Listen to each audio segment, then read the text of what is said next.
Padre nuestro que estás en el cielo, santificado sea tu nombre, venga a nosotros tu reino, hágase tu voluntad en la tierra como en el cielo. Danos hoy nuestro pan de cada día, perdona nuestras ofensas, como también nosotros perdonamos a los que nos ofenden. No nos dejes caer en tentación y líbranos del mal. Amén. Espíritu Santo, ven en nuestro corazón y en nuestras almas para llevarnos a la verdad plena. Nuestra Señora de Guadalupe, trono de la sabiduría, ruega por nosotros. En el nombre del Padre, del Hijo y del Espíritu Santo. Amén. Buenos días a todos. Qué gusto estar aquí otra vez, de vernos, de platicar, de aprender más. Diana, buenos días. Dante. Buenos días, padre y compañeros. Buen día, Diana. Voy a compartir entonces mi pantalla.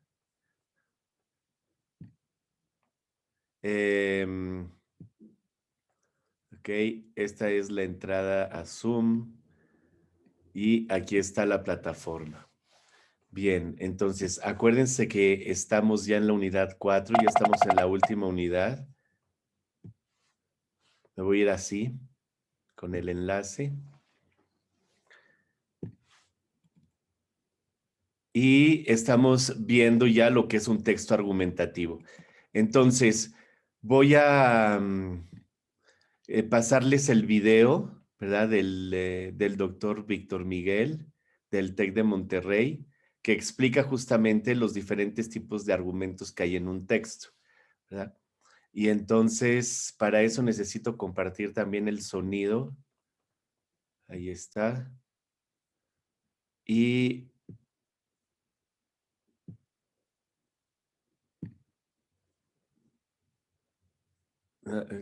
se me perdió la pantalla. Aquí está, es esta. Bien. Ok, lo voy a hacer un poco más grande.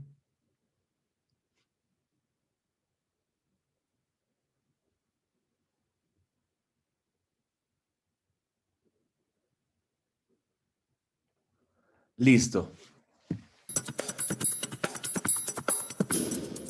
Hola, es un gusto saludarte nuevamente.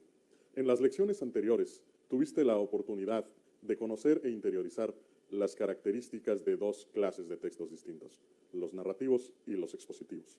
Este nuevo módulo se dedica, sin embargo, a una tercera categoría, los textos argumentativos.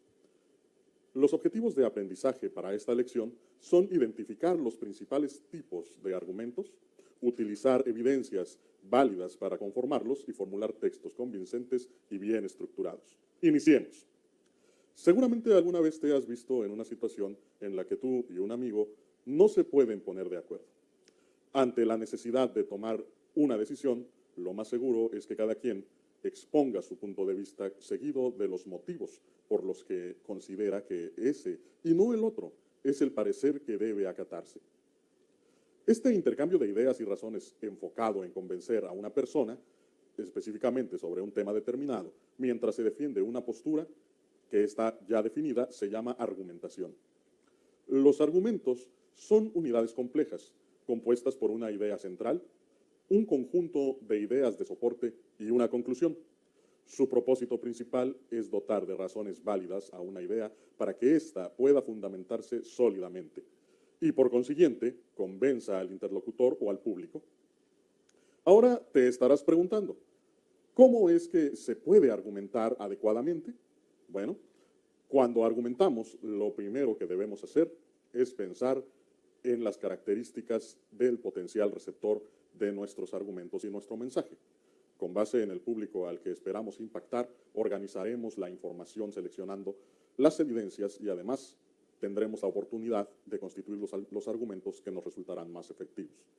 Pero entonces, ¿qué es una evidencia? La evidencia es información útil que sirve para sustentar la idea central de un argumento, que se llama tesis.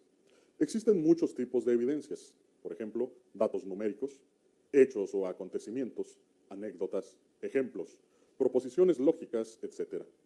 Cada tipo es útil para circunstancias determinadas, por lo que es muy importante tener en cuenta el perfil del receptor para elegir las más efectivas. Si existen diferentes tipos de evidencias, entonces, ¿quiere decir que existen distintos tipos de argumentos? Así es. Los tipos de evidencias te pueden ayudar a definir el tipo de argumentos que puedes utilizar. Piensa que para defender una idea o fundamentar una opinión, puedes emplear una variada cantidad de recursos distintos. Cuando utilizamos una cita textual, una máxima reconocida, un refrán o las palabras de un personaje ilustre o de un especialista, hemos empleado un argumento de autoridad.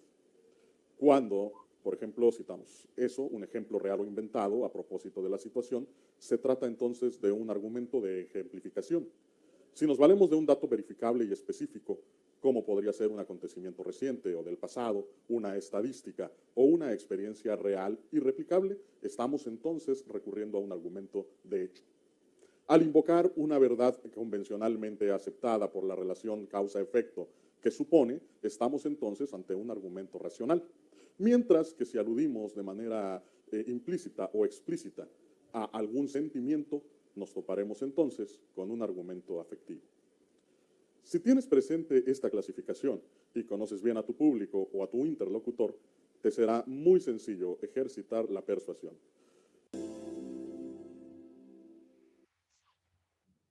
Este es un ejemplo. A continuación voy a enumerar 10 razones por las que recomiendo dejar de fumar. Primero, en el momento que uno deja de fumar, deja de inhalar con cada calada más de 3.000 sustancias químicas tóxicas, la mayoría cancerígenas. 2. Desde el momento en que uno deja de fumar, el riesgo de padecer un infarto de miocardio se reduce de tal forma que al año se ha igualado al de una persona que nunca ha fumado. 3. Desde el momento en que uno deja de fumar, empieza a disminuir el nivel de monóxido de carbono en la sangre, desapareciendo en pocos días, lo cual aumenta la capacidad de transporte de oxígeno a la sangre. 4.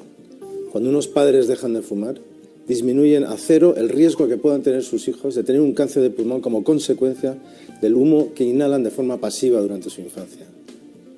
5. El riesgo de padecer un cáncer de pulmón disminuye progresivamente desde el primer día que uno deja de fumar. 6. Si uno tiene una enfermedad pulmonar como el EPOC, dejando de fumar se consigue detener el avance de esta enfermedad. 7. Al dejar de fumar, en pocos días mejora el aspecto y la salud de la piel. 8. Además de las enfermedades cardiovasculares, la enfermedad pulmonar obstructiva crónica y el cáncer de pulmón, al dejar de fumar disminuimos también el riesgo de padecer otras enfermedades como los cánceres de esófago, de lengua, de vejiga o como la fibrosis pulmonar. 9. El rendimiento deportivo mejora en pocos días después de dejar de fumar. Y 10. Una persona que fume un paquete al día, dejando de fumar, se puede ahorrar entre 1.500 y 2.000 euros al año. Ahora, tras haber visto 10 razones para dejar de fumar, elaborado por personal de la clínica de la Universidad de Navarra, vamos a poder analizar cada uno de los tipos de argumentos que hemos aprendido en la unidad anterior. Además, podremos conocer a detalle cómo funcionan estos tipos diferentes. Nuestro principal objetivo en esta unidad, entonces, es practicar la identificación de los principales tipos de argumentos. Vamos a comenzar. Puede parecer que todas las razones o evidencias que ha enunciado Javier Zulueta son en realidad argumentos de hecho. Sin embargo, si analizamos con cuidado el video, nos daremos cuenta de que no es así. En primer lugar, tendríamos que considerar que el público al que ya va dirigido este video es la sociedad en general, y no un sector específico o determinado, como podría ser, por ejemplo, el estudiantado universitario. ¿Por qué es esto tan relevante? Principalmente porque, con base en el perfil del auditorio, los argumentos y las evidencias elegidas se van a encaminar a persuadir desde vías determinadas. Así, de inicio, al tomar en cuenta que quien enumera estas razones es un profesionista de las ciencias de la salud, es decir, un médico de una prestigiosa universidad española, sabemos, por tanto, que lo que diga puede tomarse como un argumento de autoridad y que desde la perspectiva del gran público y muchas veces también desde la perspectiva del sector académico, esto es sinónimo y garantía de validez y de veracidad.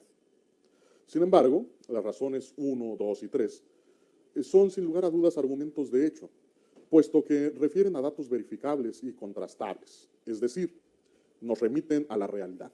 Si buscamos datos alusivos, sería sencillo corroborar o refutar lo que se nos ha presentado en esos puntos. Por su parte, la razón 4, aunque también refiere a un hecho verificable, no es precisamente un argumento de este tipo. A pesar de que no hace explícita la mención de un sentimiento, este argumento es de tipo afectivo.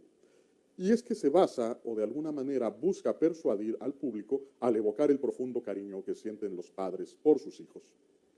Hay que notar además que el énfasis afectivo de este argumento aumenta en el siguiente, puesto que en la razón 5 se refiere al riesgo que corre el fumador de padecer cáncer de pulmón. ¿Sí? Al despertar la afectividad y evocar a los hijos, estamos ayudando a que el auditorio se preocupe y antes que todo, empiece a considerar qué pasará con sus hijos y después se mostrarán más receptivos ante la preocupación por su propio bienestar.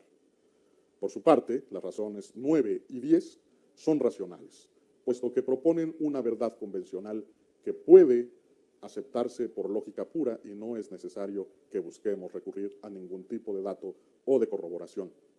Con esto en mente, podemos reflexionar que a veces, cuando has tenido que convencer a tus padres o a tus compañeros de que tomen o emprendan alguna acción, has empleado alguno de estos argumentos. ¿Puedes recordar algún momento en que haya pasado específicamente? Sin duda, más de una vez has echado mano a todos estos tipos de argumentos y a estos tipos de evidencias. Sin embargo, ahora que conoces mejor cómo se estructuran y cómo funcionan, será más sencillo para ti aplicarlos y aprovecharlos en circunstancias más complejas. Esta lección tiene la intención de ayudarte a conocer de manera más detallada los tipos de argumentos y los tipos de evidencia que se asocian a ellos. Muy bien. Entonces, este video es súper importante y dice de manera muy sencilla cosas que realmente son muy importantes. Entonces, voy a volver a pasarlo desde el principio, ¿de acuerdo? Ahí vamos. Hola, es un gusto saludarte nuevamente. En las lecciones anteriores tuviste la oportunidad de conocer e interiorizar las características de dos clases de textos distintos, los narrativos y los expositivos.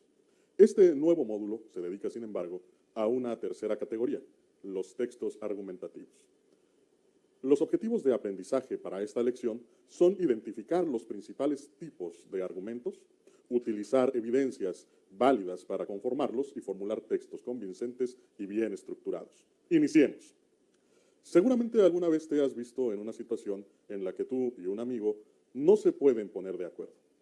Ante la necesidad de tomar una decisión, lo más seguro es que cada quien exponga su punto de vista seguido de los motivos por los que considera que ese y no el otro es el parecer que debe acatarse.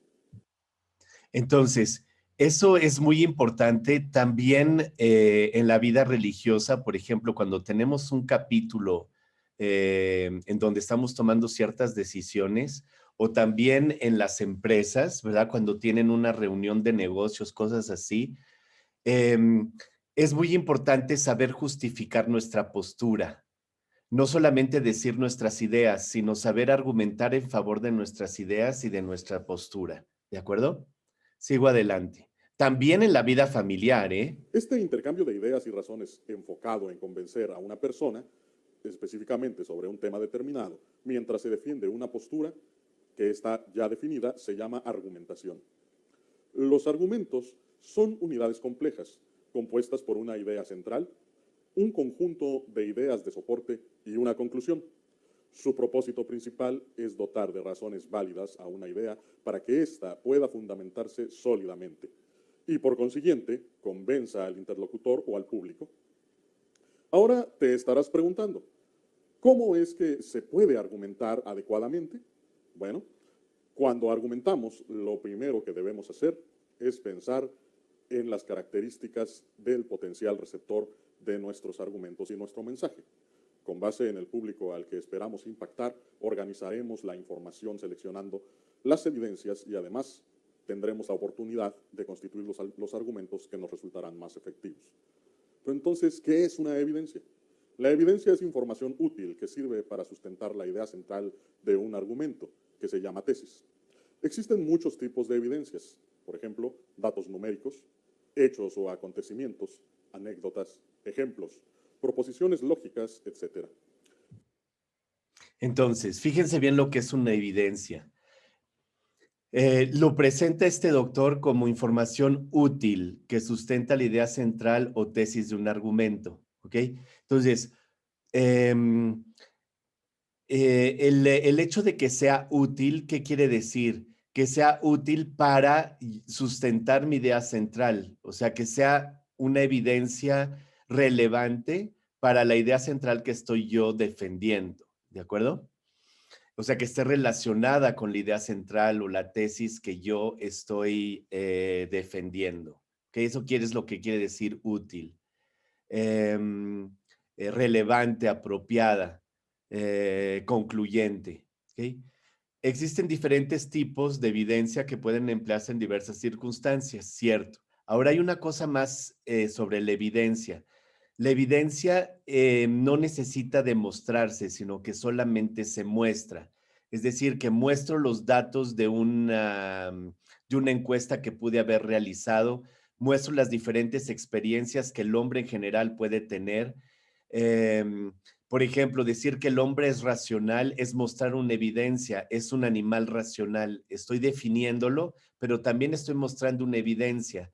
Es decir, que no demuestro que el hombre es racional, sino simplemente lo muestro. Es capaz de hacer un discurso, es capaz de relacionar una idea con otra, es capaz de llegar a conclusiones a partir de primicias. Y lo que estoy diciendo ahorita es simplemente describiendo lo que racional significa y lo estoy mostrando, pero no lo estoy demostrando. ¿Ok?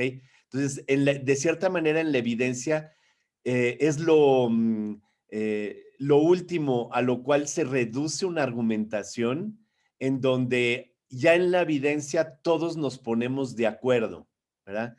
Frente a la evidencia hay un consenso, ¿ok? Entonces, pueden ser evidencias de datos, como vimos, pueden ser evidencias de una definición en particular sobre la naturaleza de algo, también puede ser la evidencia de un principio filosófico, por ejemplo, el principio de no contradicción o el principio de identidad.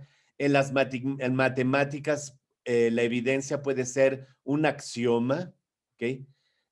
Un teorema. em, y mucho en la filosofía, la racionalidad en la filosofía, en un ejercicio muy importante del pensamiento, es reducir las premisas, o digamos, más bien, no las premisas, las tesis que yo defiendo a evidencias, ¿de acuerdo? Las voy relacionando los diferentes datos que yo tengo, las diferentes vivencias o experiencias, o también las ideas, y las voy reduciendo a hechos, a evidencias, a cosas irrefutables, justamente para ligar la tesis con lo irrefutable y hacer entonces de la tesis una posición necesaria, digamos, obligada, demostrada sobre el problema que quiero tratar. ¿Ok? Sigo adelante. Entonces, acuérdense, la evidencia tiene algo de muy importante, que una vez que yo ya reduje todo mi problema a diferentes evidencias, las evidencias mismas no las demuestro, sino solamente las muestro. En otras palabras, vamos a referirnos a nuestra materia más específicamente. Cuando yo ya estoy hablando de evidencias, estoy utilizando un texto descriptivo o informativo, ¿ok?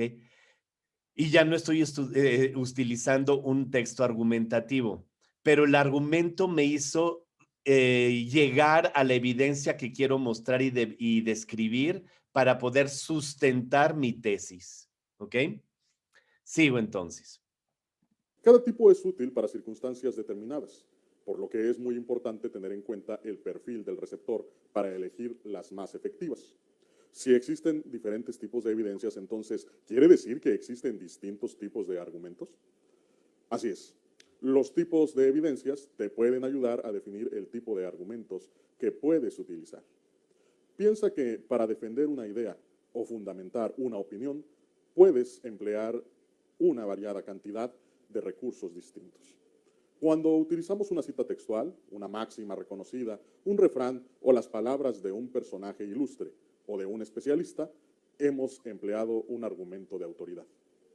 Cuando, por ejemplo, en el argumento de autoridad, que puede venir por medio de un conocimiento superior de alguien.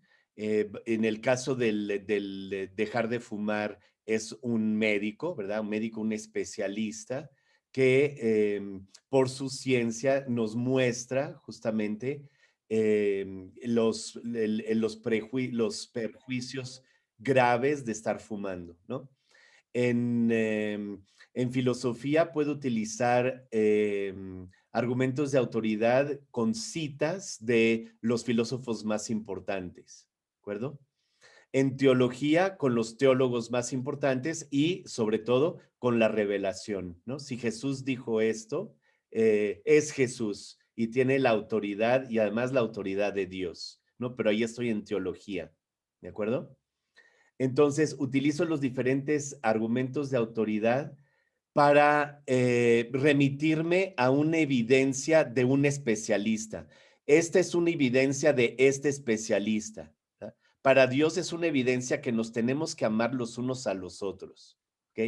Y es con toda la autoridad de Dios que por la fe intentamos todos amarnos los unos a los otros lo más que podamos por el argumento de Jesús. Si nos amamos los unos a los otros, seremos felices. ¿De acuerdo? Sigo adelante con los otros tipos de argumentos. por ejemplo, citamos eso, un ejemplo real o inventado a propósito de la situación, se trata entonces de un argumento de ejemplificación. Si nos valemos de un dato verificado. Entonces, fíjense, los argumentos de ejemplificación pueden ser ejemplos reales o pueden ser ejemplos inventados. Es decir, que a veces para yo hacerme explicar y explicar mi postura, puedo yo estar dando ejemplos que que pueden ser hasta caricaturas de lo que yo quiero decir, ¿ok? Para simplificar la explicación. En otras palabras, como nuestra inteligencia siempre se basa en los sentidos para poder entender las cosas, necesito muchas veces dar ejemplos muy concretos en nuestra vida sensible para poder entender poco a poco las realidades espirituales. Y evidentemente que hay un aspecto en lo cual lo espiritual se parece a lo sensible y hay otro aspecto en lo cual no, ¿verdad? Y el ejemplo me ayuda justamente a acotar en qué se parece la vida espiritual a la sensible y a mostrar en dónde está un sobrepasamiento de la vida sensible. Por ejemplo, entender es como tocar, ¿ok? Ejemplo de Aristóteles en el del alma, ¿ok? En el de ánima, Aristóteles explica que entender algo, captar algo, es como si estuvieras tocando algo profundo sobre la realidad. Entonces, utilicé como ejemplo la vida sensible, ¿ok? Para explicar una de las operaciones de la inteligencia que es entender. ¿Verdad? No solamente lo puedo explicar, sino que lo capté. Y eso es así como muy importante y al mismo tiempo, pues, muestra la capacidad tan grande que tiene nuestra inteligencia de poder comprender las cosas, ¿verdad? No solamente reproducirlas o identificarlas, sino realmente entenderlas profundamente. Y es como un tocar, dice Aristóteles. ¿Ok? Sigo adelante con los otros argumentos. Y específico, como podría ser un acontecimiento reciente o del pasado, Parábolas una del estadística Evangelio o una entrarían experiencia en real. este caso. ¿Me puedes volver a decir la pregunta? Porque volví a poner el video y no te escuché. Perdón, que si las parábolas, por ejemplo, que utiliza Jesús en el Evangelio cuando dice el reino de Dios es como entrarían en este caso, ¿verdad? Exactamente, muy bien, exactamente. Gracias. ¿sí? Las parábolas de Jesús son argumentos de ejemplificación, ¿verdad? Y entonces después, cuando explica las parábolas a sus discípulos, son argumentos de autoridad, ¿ok? Entonces ahí los puede utilizar esos argumentos de autoridad porque tiene la fe y la confianza de los discípulos, ¿verdad? Y con respecto a los demás que todavía no lo conocen, es decir, todavía no saben que Jesús es verdadero hombre y verdadero Dios, no pueden todavía adherir al hecho de que es Dios. Jesús los deja libres con argumentos de ejemplificación para que poco a poco vayan descubriendo la identidad y por lo tanto la autoridad de Cristo, su autenticidad como Dios. Pero sí, es muy interesante, ¿verdad? Muchas gracias por esa intervención, está muy bien. Sigo adelante. Entonces va a hablar ahora de los argumentos de hecho. Real y replicable, estamos entonces recurriendo a un argumento de hecho. Al invocar una verdad convencionalmente aceptada por la relación causa-efecto que supone... Espérenme tantito, voy a volver a ponerlo del argumento de hecho. Es muy corta la explicación y está muy bonita. A ver si le atiné. Irreplicable, estamos entonces recurriendo... No, es un poquito antes. Voy a ponerlo aquí. Citamos eso, un ejemplo real o inventado a propósito de la situación, se trata entonces de un argumento de ejemplificación. Si nos valemos de un dato verificable y específico, como podría ser un acontecimiento reciente o del pasado, una estadística o una experiencia real y replicable, estamos entonces recurriendo a un argumento de hecho. Al invocar... Entonces, un argumento de hecho fue un dato, algo que pasó, un evento, ¿verdad? Entonces, por ejemplo, Jesús cuando utiliza argumentos de hecho, si no se convierten, les va a pasar lo mismo que a los de la torre de Siloé que se les cayó encima, ¿ok? Utiliza un argumento de hecho ahí. Hubo un hecho, ¿verdad? Una calamidad y esa calamidad que fue un hecho lo utiliza Jesús para mostrarnos que tener confianza en Él, tener fe y convertirnos a Dios nos protege del mal, ¿ok? O por ejemplo, otro argumento de hecho que utiliza Jesús, ¿qué es más fácil, perdonar los pecados o sanar a este hombre, a este paralítico?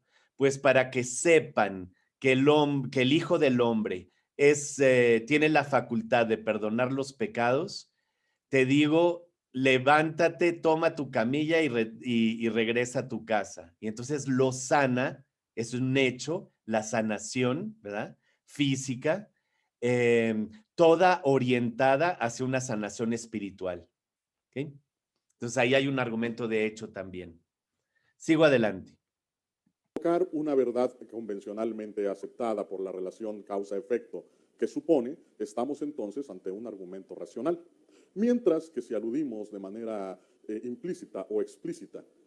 El argumento racional siempre utiliza la relación de causa-efecto, ¿ok? Por ejemplo,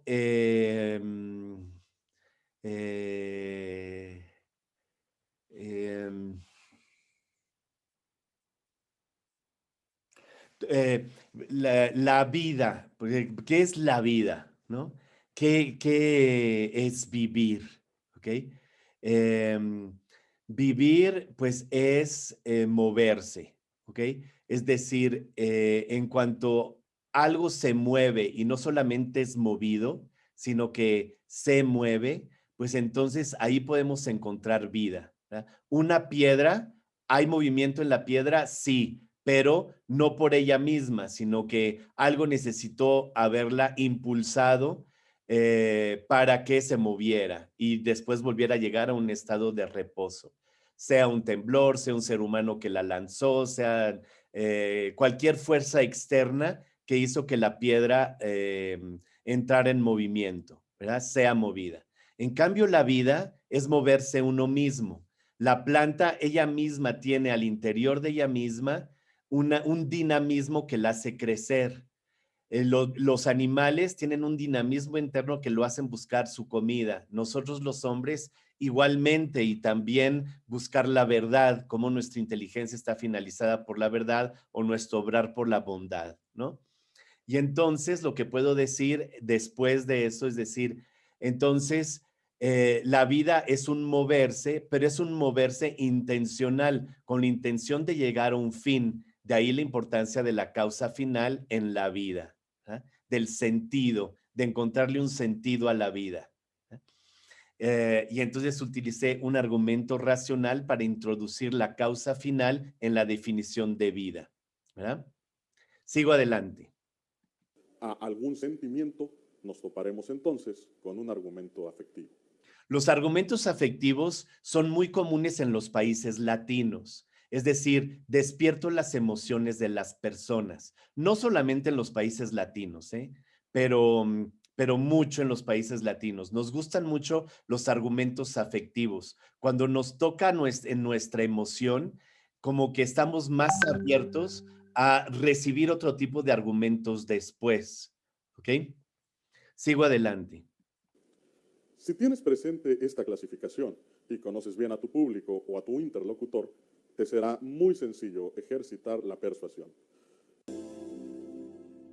Ok, entonces fíjense, utilizó aquí persuasión y argumentación como sinónimos, ¿ok? Hay una pequeña distinción en filosofía. La persuasión no solamente se logra refiriéndonos a una evidencia verdadera, que ese es el convencimiento. Cuando yo convenzo a alguien, trato de llevarlo a una evidencia primera verdadera, irrefutable, en donde estamos de acuerdo uno y otro. Hay un cierto consenso. Lo llevo a ese nivel de consenso y a partir de ese nivel de consenso voy demostrando racionalmente, generalmente racionalmente, la importancia de mi tesis o de mi postura, ¿ok? La persuasión es más un lenguaje sofista, es decir, el lenguaje de aquellos educadores de Grecia que utilizaban todos los elementos retóricos para convencer a alguien, incluye a veces ciertas falacias del discurso, ¿ok? Entonces, las falacias de discurso ustedes las van a ver en lógica, es decir, que son silogismos falsos, ¿ok? Por ejemplo, un silogismo falso, y eso los sofistas lo utilizaban mucho. Todo lo que es escaso tiene precios altos, es caro. Todo lo que es escaso es caro, tiene precios muy altos, ¿ok? Encontrar computadoras baratas es muy escaso. Por lo tanto, encontrar computadoras baratas es caro. O sea, llega una contradicción, ¿de acuerdo? Hay algo que está fallando en ese silogismo y ustedes lo van a ver en lógica, ¿ok? Mucho tiene que ver con el lugar del sujeto en la conclusión. Y Aristóteles se dedicó a denunciar todas las falacias que en principio, lógicamente, parecerían correctas y en realidad no lo son. Y uno de ellos, una de las falacias también es partir de lo particular, después generalizarlo y generalizarlo sin derecho, ¿ok? Mucho es así en la retórica. La retórica utiliza muchísimo también los argumentos afectivos, ¿ok? Es decir, que despierto las emociones de los demás para manejar masas, es decir, que está a veces muy ligada a la manipulación, la persuasión. Pero la persuasión también tiene un sentido positivo, ¿ok? Lo que pasa es que la persuasión tiene sentido positivo de argumentación convincente y tiene un sentido negativo de convencimiento o más bien de adhesión masiva a alguna idea, ¿ok? Entonces, acuérdense que vamos a ver ahorita las 10 razones para dejar de fumar y traten de recordar qué tipo de argumentos había dado. Creo que dijo que las 4 primeras serán de hecho, las 3 primeras, la 4 y la 5 racionales, no, perdón, afectivas, cuando muestra el valor de ser un buen papá, ¿verdad? Y de no estar intoxicando a tus hijos cuando estás fumando, ¿no? Y así se va, ¿ok? Y dice que la 9 y la 10 son propiamente racionales. Entonces, fíjense bien en las razones que da aquí y después volvemos a escuchar lo que dice en el video cuando las analiza. Tratan de recordar cada uno y si no se acuerdan de cada uno de los argumentos que este doctor Javier Zulueta está presentando, apúntenlos en una hoja, así nada más para acordarse, ponen 1, 2, 3, 4, 5, 6, 7, 8, 9, 10 y después identificamos qué tipo de argumento es el que está utilizando, ¿de acuerdo? Voy.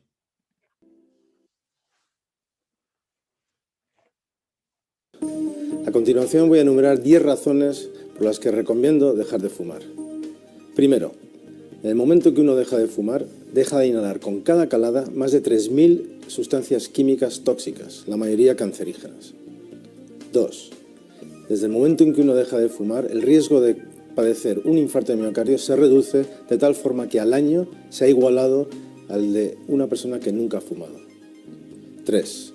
Desde el momento en que uno deja de fumar, empieza a disminuir el nivel de monóxido de carbono en la sangre, desapareciendo en pocos días, lo cual aumenta la capacidad de transporte de oxígeno a la sangre.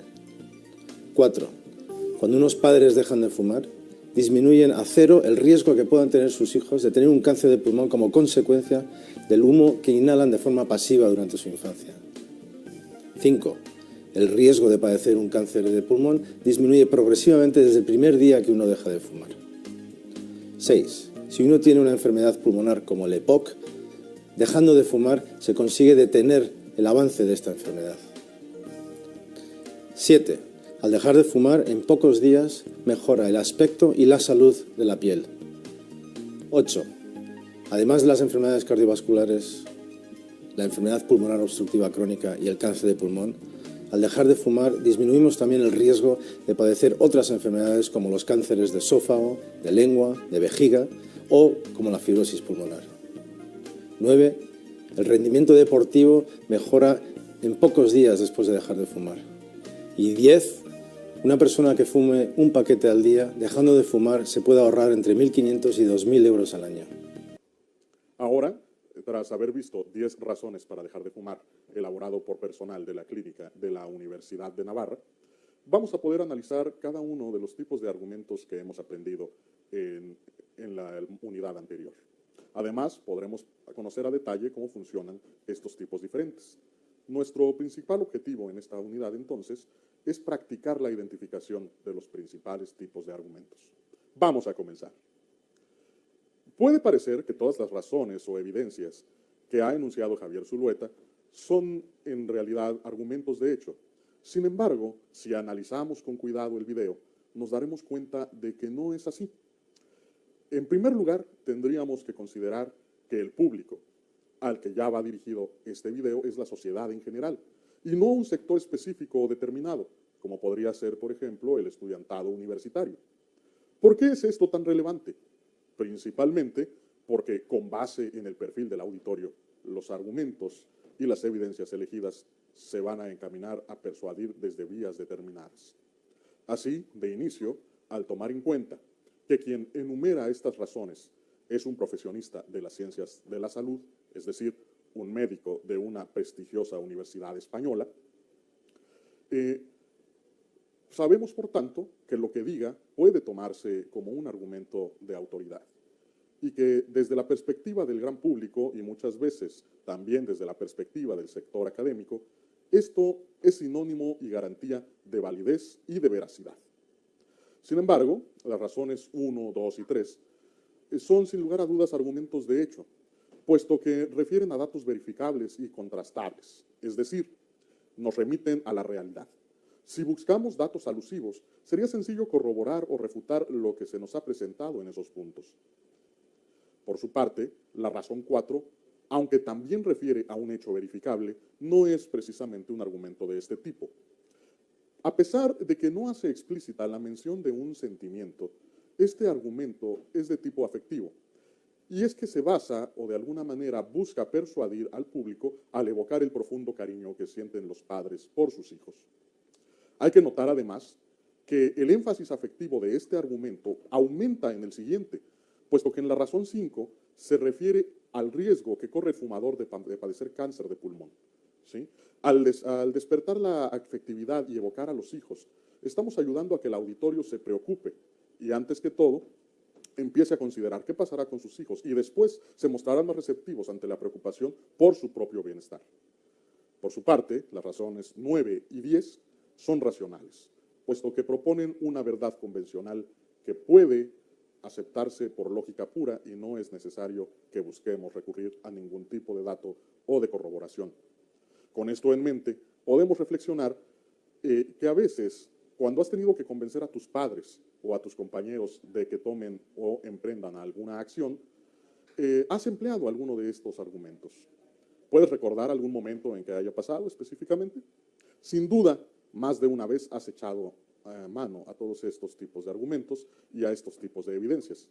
Sin embargo, ahora que conoces mejor cómo se estructuran y cómo funcionan, será más sencillo para ti aplicarlos y aprovecharlos en circunstancias más complejas. Esta lección tiene la intención de ayudarte a conocer de manera más detallada los tipos de argumentos y los tipos de evidencia que se asocian a ellos.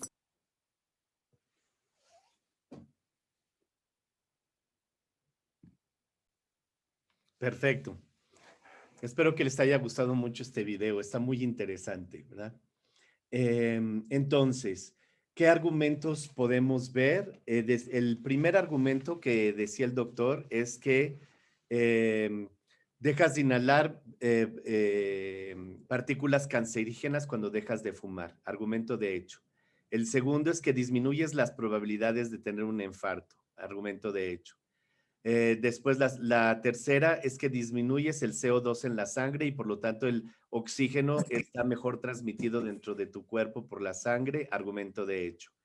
El cuarto lo es que los padres no contagian a sus hijos y reducen el riesgo de que sus hijos adquieran un cáncer, especialmente de pulmón, por el hecho de que ellos fumen, argumento afectivo.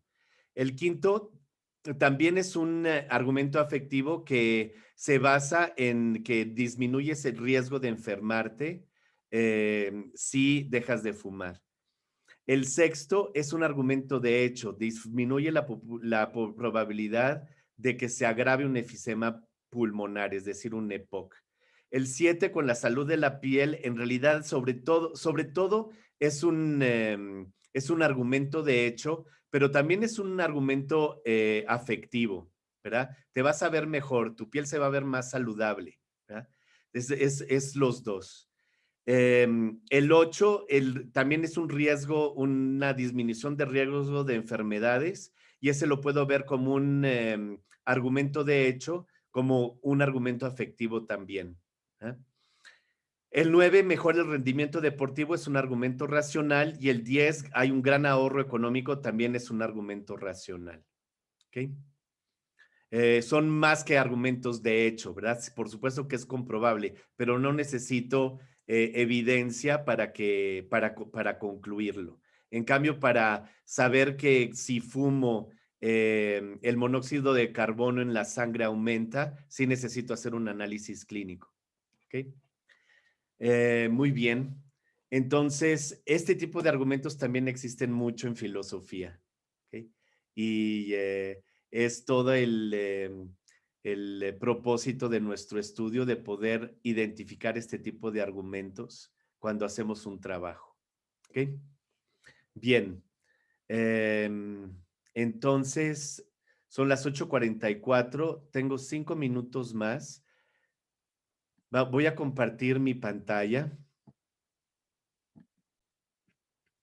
Ok.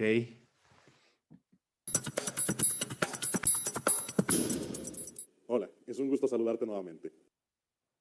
Bien, entonces, hay unas lecturas que vamos a hacer en clase en donde nos hacemos una pregunta si es un argumento o una opinión. Acuérdense de una cosa que es muy interesante y que viene de Platón. Es que existen opiniones verdaderas, ¿verdad?